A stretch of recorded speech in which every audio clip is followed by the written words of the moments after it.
এই সময় মানে বর্ষাকালে আমড়া পাওয়া যায়। আজ আমি আমড়ার চাটনির রেসিপি শেয়ার করছি।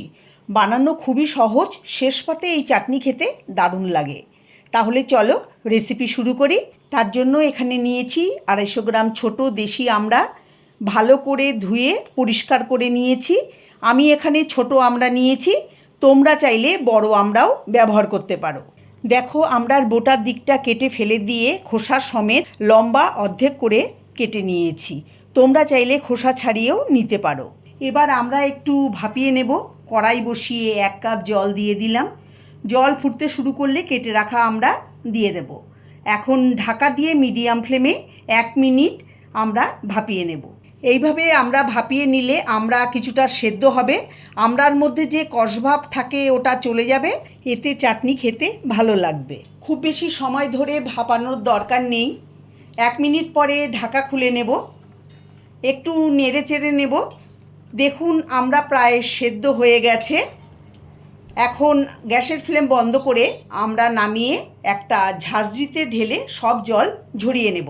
এবার একটা ভাজা মশলা শুকনো খোলায় ভেজে নেব। তার জন্য প্যান বসিয়ে একটা শুকনো লঙ্কা অর্ধেক করে কেটে দিয়ে দেব 1/2 চা চামচ পাঁচফোড়ন আর 1/2 চা চামচ মৌরি। লো মিডিয়াম ফ্লেমে এখন মশলাটা হালকা করে ড্রাই রোস্ট করে নেব। মশলা কিন্তু খুব বেশি ভাজার দরকার নেই, হালকা করে ভেজে নিতে হবে। মশলা ভাজা হয়ে গেলে গ্যাসের ফ্লেম বন্ধ করে মশলাটাকে নামিয়ে একটা থালায় ঢেলে ঠান্ডা করে মিক্সিতে দানা দানা গুঁড়ো করে নেব। খুব মিহি করে গুঁড়ো হবে না, দানা দানা গুঁড়ো হবে। কড়াই বসিয়ে দিয়ে দিলাম 1/2 চা চামচ সর্ষের তেল। তেল গরম হলে ফোড়নে দিয়ে দেবো একটা শুকনো লঙ্কা আর 1/4 চা চামচ পাঁচফোড়ন। 30-35 সেকেন্ড ফোড়নটাকে ভেজে নেব। ফোড়নের থেকে যখন সুন্দর গন্ধ বেরোতে শুরু করবে তখন এর মধ্যে দিয়ে দেব হালকা সেদ্ধ করে জল ঝরিয়ে নেওয়া আমড়াগুলোকে তেলের মধ্যে নেড়ে চেড়ে 2 মিনিট মিডিয়াম ফ্লেমে ভেজে নেব। আমড়ায় প্রচুর ভিটামিন সি থাকে, যা সর্দি কাশি প্রতিরোধে সাহায্য করে।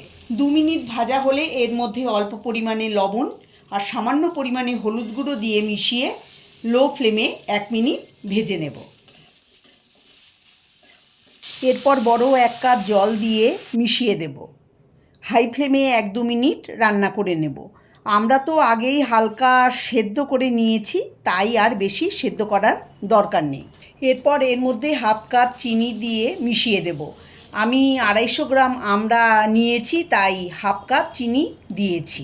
আপনারা আপনাদের পছন্দ অনুযায়ী চিনি কম বেশি দিতে পারেন। এটা টক মিষ্টি চাটনি হবে। এবার মিডিয়াম ফ্লেমে 2 মিনিট ঢাকা দিয়ে রেখে দেব। চিনি গলিয়ে নেব আর চাটনি একটু ঘন করে নেব। ঢাকা খুলে একটু নেড়ে চেড়ে নেব। দেখো আমরা সুন্দর সেদ্ধ হয়ে গেছে, চিনিও গলে গেছে। এখন এর মধ্যে ড্রাই রোস্ট করে মিক্সিতে গুঁড়ো করা স্পেশাল ভাজা মশলা দিয়ে মিশিয়ে দেব। 1 মিনিট হাই ফ্লেমে ফুটিয়ে নেব।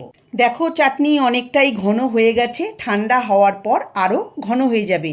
তাই গ্যাসের ফ্লেম বন্ধ করে চাটনি নামিয়ে বাটিতে ঢেলে নেব। আমার আজকের এই রেসিপি তোমাদের কাছে কেমন লাগলো অবশ্যই জানাবে। যদি ভালো লাগে তাহলে তোমরা বাড়িতে অবশ্যই ট্রাই করবে। আশা করি তোমাদেরও ভালো লাগবে। ভালো লাগলে লাইক, কমেন্ট, শেয়ার করবে। আমার চ্যানেলের নতুন বন্ধু হয়ে থাকলে চ্যানেলটাকে সাবস্ক্রাইব করার অনুরোধ রইল। সবাই ভালো থাকবে, সুস্থ থাকবে। নমস্কার।